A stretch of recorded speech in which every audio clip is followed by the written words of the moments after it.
Quando eu era pequeno, eu li um monte de revistinha da Turma da Mônica que minha mãe comprava de segunda mão numa banca que tinha lá no centro da cidade. Eu não gostava muito do Horácio, não gostava muito do Astronauta, mas o Chico Bento sempre foi um dos meus favoritos. E eu achava muito engraçado no meio das histórias que vira e mexe ele falava que queria tomar uma tubaína. Ah, quer tomar uma tubaína? Aí eu, criança, pensando aqui, ah lá, tá falando errado, porque não é tubaína, ele deve estar falando da Itubaína, que é o refrigerante que eu conheço, né? Que eu não conhecia tanto assim, mas acabei conhecendo. E vocês acreditam que passando anos e anos, recentemente eu descobri que na verdade tem Itubaína e Tubaína também? O erro não era dele, o erro era meu. Tubaína não é uma marca, é um tipo de sabor, na verdade uma descrição de um tipo de refrigerante, que com certeza você já deve ter tomado bastante na sua infância, é quase uma tradição aqui do Brasil. Mas olha só, e quanto mais eu fui pesquisando, o que parecia só um refrigerante virou uma briga judicial, com sabotagem, espionagem industrial e até ameaça de gigante do setor de refrigerantes. Aqui. Anote isso, por favor. Depois de 87 anos de batalha, olho no olho, o outro cara acabou de piscar. Por enquanto, eu digo que a vitória é doce e nós merecemos uma celebração. Essa é a história da guerra invisível que aconteceu nas prateleiras do Brasil e que você nunca ficou sabendo. É hoje no Nerd Show.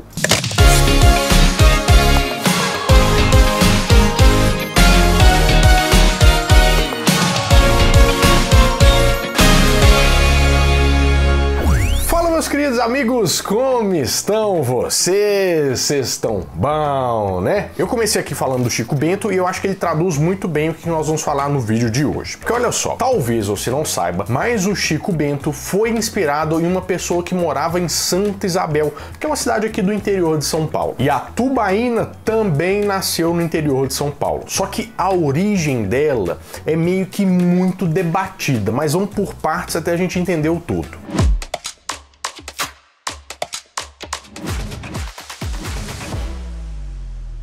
A tubaína, como uma definição geral, é uma mistura de guaraná com uma essência ou um sabor de tutti-frutti. Tutti-frutti é esse que vem do italiano e vem de tutti e frutti, que quer dizer como se fosse todas as frutas. E o sabor de tutti-frutti, na verdade, ele é bem antigo. Ele existe há pelo menos 150 anos, quando ele apareceu pela primeira vez que se tem notícia em um cardápio de um jantar na Inglaterra de 1860. E também tutti-frutti foi o primeiro sabor vendido nas máquinas automáticas de chicletes daquela Adam, sabe? Lá de 1880. Mas vamos entender a origem desse refrigerante tão brasileiro, né? Que participou da infância de todo mundo.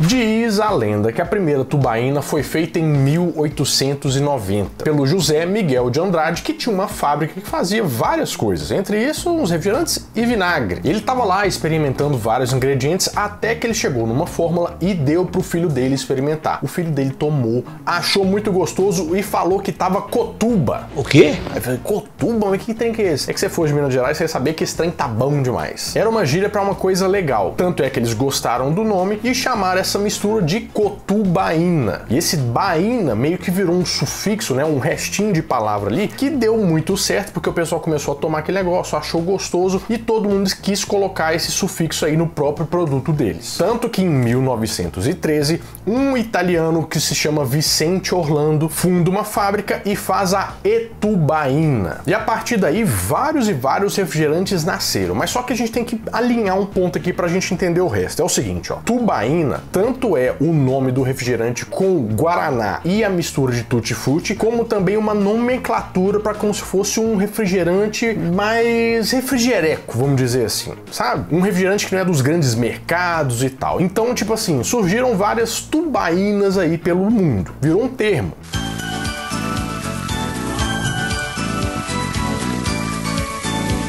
Tubaína Beira Rio, muito mais sabor, muito mais prazer. E você deve conhecer vários por aí, como por exemplo, o Guaraná Baré, que fez muito sucesso lá nos anos 80, que é original de Manaus. E o Guaraná Jesus, aquele famoso rosa, também é considerado uma tubaína, porque é um refrigerante fora dos mercados lá, que foi criado localmente e fez sucesso. O sabor de viver, toda a alegria dessa terra.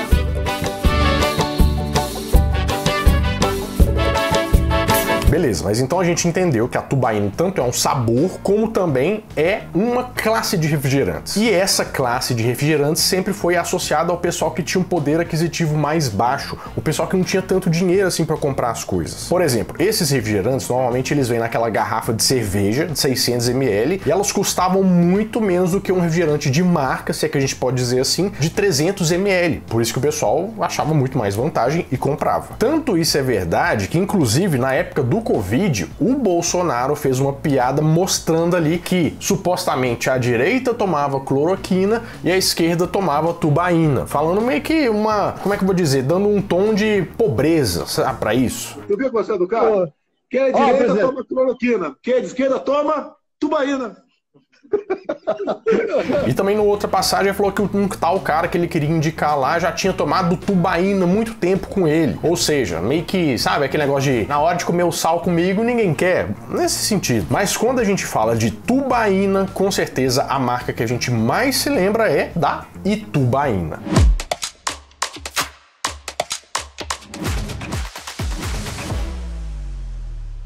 Em 1939, o Arthur Primo Schincariol, que tem um nome bem famoso, era um imigrante italiano, mas morava nessa época em Itu. E ele tinha uma pequena produção de bebidas no quintal da casa dele. Ele fazia aguardente, fazia refrigerante de fruta, um vinho diferente, mas ele fazia isso tudo num processo bem manual e, inclusive, ele fazia a entrega da produção dele com carroça nos bares da cidade de Itu. Mas tudo meio sem padrão. Até que chega 1954, em que ele vende essas tubaínas fazendo sucesso, resolve fazer o seu próprio refrigerante e resolve lançar a Itubaína em homenagem à cidade de Itu. E foi só em 1975 que ele lançou o segundo sabor, que era o sabor de maçã, que muita gente com certeza deve lembrar, porque foi aí que ele meio que furou a bolha e começou a fazer mais sucesso pelo Brasil do que só no interior de São Paulo. E nos anos 2000 veio a segunda versão, que foi a primeira vez em que ele usou a Itubaína 2 litros. E o pessoal com certeza gostou bastante. Mas aí que tem um grande porém na nossa história, porque aí que as polêmicas começam a acontecer. A primeira foi com a Itubaína. Você lembra que eu te falei que a origem da tubaína era meio complexa e cada um falava uma coisa? Pois é, entra um novo elemento nessa história que foi parar até na justiça. Mas não é a pior coisa que vai acontecer nesse vídeo ainda não.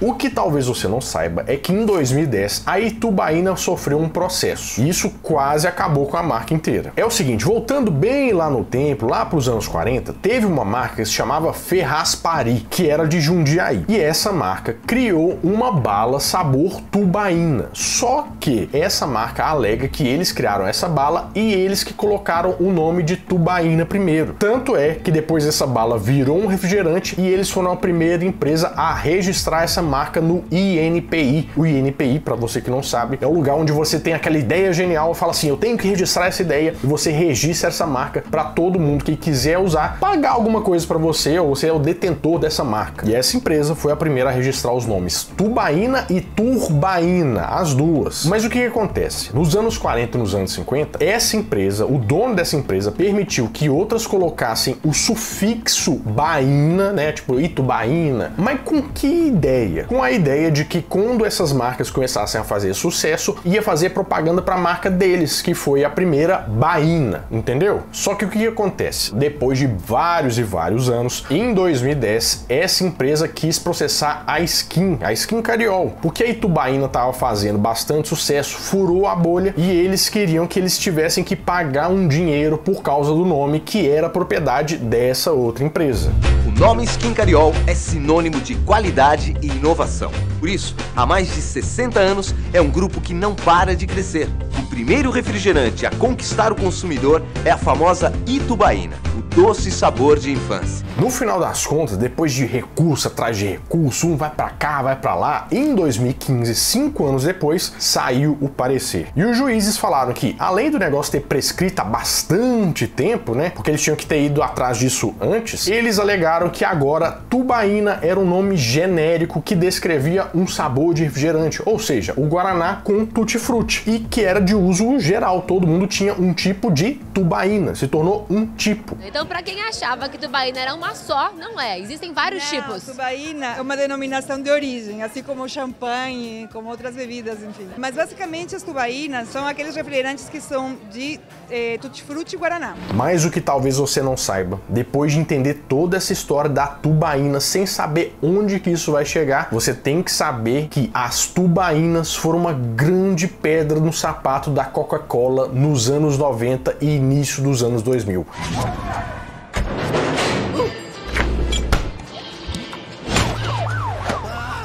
Give a little love. You're gonna be remembered for the things that you say you do. A ponto de até colocar a operação da Coca-Cola em risco por aqui. Parece uma loucura que eu vou te falar agora, mas a Coca-Cola teve muita preocupação com o lucro que ela estava tendo aqui no Brasil. O que aconteceu? Você sabe que antigamente aqui no Brasil, antes do Plano Real, a gente teve um problema muito grande de uma inflação gigantesca, né? Os preços subiam e desciam muito. E quando as pessoas sentiam esse mercado, elas não queriam gastar dinheiro com qualquer coisa, porque assim, qualquer coisa pode mudar e lá na frente ela podia precisar desse dinheiro, então elas seguravam mais isso. Elas não compravam qualquer coisa que nem a gente compra hoje. Só que quando veio o Plano Real, inclusive eu já fiz um vídeo explicando sobre o Plano Real, que eu acho que é bem legal de você ver, vou deixar aqui no card em cima, a população brasileira começou a gastar mais fácil, a abrir um pouquinho mais a mão, porque ela tinha mais confiança de fazer isso. Ou seja, o consumo no país aumentou. E de 1994, quando foi feito o Plano Real, até 1999, o consumo de refrigerantes aqui no Brasil aumentou em 60%. Só que olha só que interessante uma coisa. A gente aqui no Brasil sempre teve um comportamento meio diferente, principalmente a classe C, que vamos dizer que é o pessoal mais simples, né? Tem a classe C e a classe D, mas é o pessoal que realmente consome, é a maior parte da população. E teve um estudo que confirmou o que os especialistas da Coca-Cola já estavam meio com a pulguinha atrás da orelha, que a marca era a última coisa a definir a compra de um produto ou não. Qual é qual? Não, espera. Não me diga. Você tem dois produtos com a mesma qualidade e só a marca, por exemplo, vai diferir e fala assim, eu vou no mais barato, que o negócio é tudo igual, eu não tenho tanto apego com marca assim não. Quem poderia ter muito problema com isso? O presidente do conselho, Don Kendall, tem procurado maneiras de diminuir a participação de mercado da Coca-Cola e ultrapassá-los como a marca número 1. Uma gigante do setor que era uma marca super conhecida e que tinha um precinho um pouco mais salgado. Na verdade, bem doce, né? Kendall está desesperado para descobrir se as vendas mais altas da Coca-Cola são por causa de sua enorme vantagem de investimentos ou se é uma questão de sabor. E em 1974 ele investe recursos financeiros necessários numa operação secreta em grande escala para descobrir isso. Você acredita que desde os anos 50, quando a Coca-Cola se instalou aqui no Brasil de fato, o preço da Coca-Cola diminuiu proporcionalmente 50% para bater de frente com quem? Com as tubaínas. Vai parecer uma loucura que eu vou falar, mas desde 1996 a Coca-Cola era sim líder no setor de refrigerantes, só que ela começou a perder fatias do mercado, tanto para a Ambev, que tinha o Guaraná Antártica. Eu não vejo a hora de te cortar, meia mussarela, meia lítio calabresa, adoro pizza com Guaraná.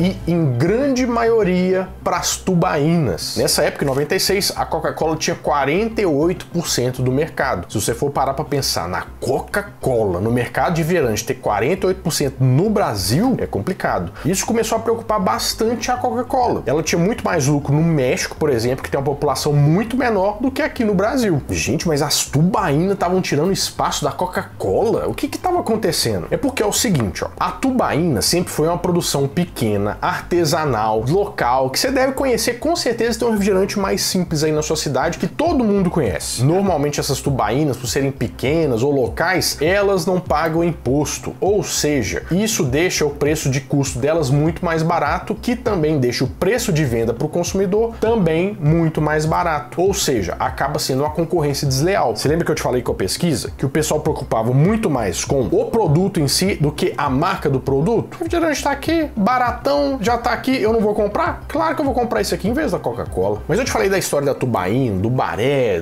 de vários outros, mas você sabia que no Brasil existiam cerca de 700 marcas de tubaína diferentes? E tipo, na Associação Brasileira lá eram só umas 20 registradas, ou seja, o resto não pagava nada de imposto. Em 1998, para você ter uma noção, você podia comprar uma tubaína com 50 centavos, com um volume de 600 ml. E as tubaínas juntas tinham 32% do mercado, sendo que 7% era do Guaraná Antártica. Ou seja, a Coca-Cola estava vendo a avó pela greta. E tem um dado muito mais impressionante, que é o Nordeste. A fatia de mercado das tubaínas no Nordeste era de 40% do mercado. E as tubaínas meio que estavam começando a crescer bastante. Um grande exemplo é a tubaína xereta, que vocês devem conhecer, que é do interior de São Paulo, que começou a ser exportada para o Líbano, para os Estados Unidos e até para a China. Esse foi um período que ficou conhecido como a Guerra dos Refrigerantes, e a Coca-Cola teve que se mover para não dar errado aqui no Brasil. Mas a coisa ainda ia piorar.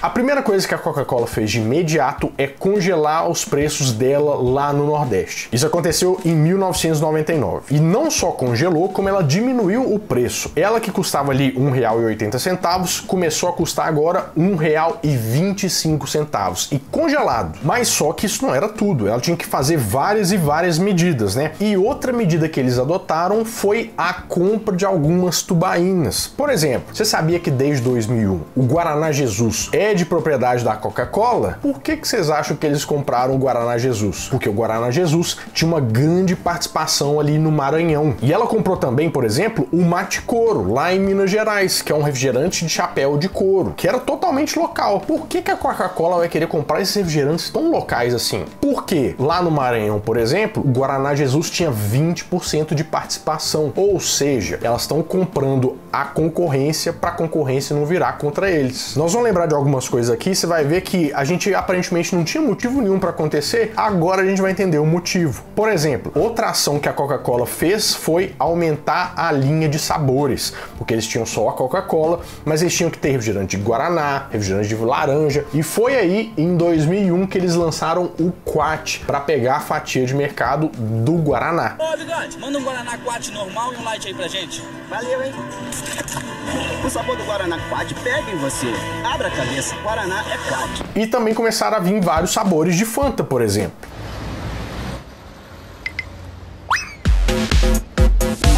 Chegou o sabor que você escolheu. Experimente Fanta Maracujá. Mais Fanta, mais diversão. Mas nem só isso adiantava, porque o grande problema mesmo era que a discrepância de preços. E o pessoal que não paga imposto vai gastar menos, pagar menos coisa, eles vão conseguir pôr um preço muito melhor, né? E a Coca-Cola começou a cobrar do governo brasileiro para que eles fizessem essas marcas pagarem imposto para não dar aquela disparidade do preço no final das contas. Mas só que o buraco começa a ficar muito mais embaixo quando em 2003, o Dolly, o refrigerante Dolly,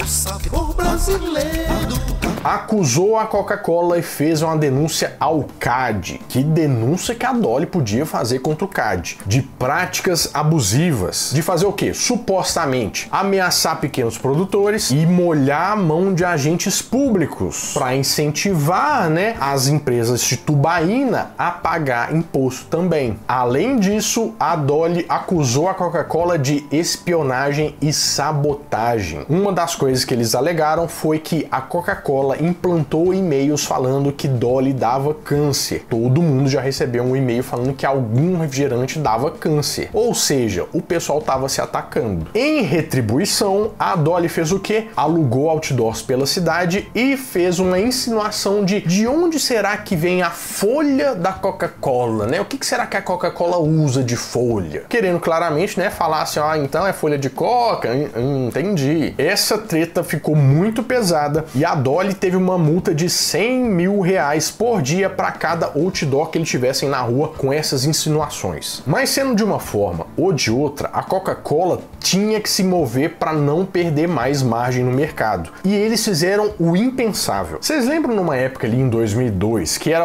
como se fosse vamos dizer que é o auge ali, que a gente lembrava de almoço de domingo, que a gente sempre comprava uma Coca-Cola retornável? O engraçado é que a Coca-Cola retornável tinha sumido 10 anos antes, mas a Coca-Cola resolveu voltar com essa garrafa para poder se equiparar no mercado, porque se ela faz uma coisa com PET ou dá a garrafa, o custo de produção dela aumenta bastante. E ela pensou que se ela tivesse embalagens retornáveis, ela conseguia abaixar bastante o preço para conseguir competir com as tubaínas. E com isso ela conseguiu aumentar em 10% o mercado dos refrigerantes retornáveis. A ideia com isso, lembra que eu te falei? Da classe C, que não olhava muito por marca? Se o preço tivesse equiparado, bom, aí tudo bem, eu vou comprar a Coca-Cola porque é uma marca mais conhecida. E em 2003 também, a Coca-Cola fez um acordo com a Norsa e melhorou a distribuição deles lá no Nordeste, que era um ponto bem falho que eles tinham até o momento aqui no Brasil. Foi assim que a Coca-Cola, brigando bastante, aumentou um pouco as suas receitas e tentou tirar o mercado das tubaínas, que por incrível que pareça, conseguiu incomodar uma das maiores marcas do mundo. Agora só falta você falar qual que é a sua tubaína favorita.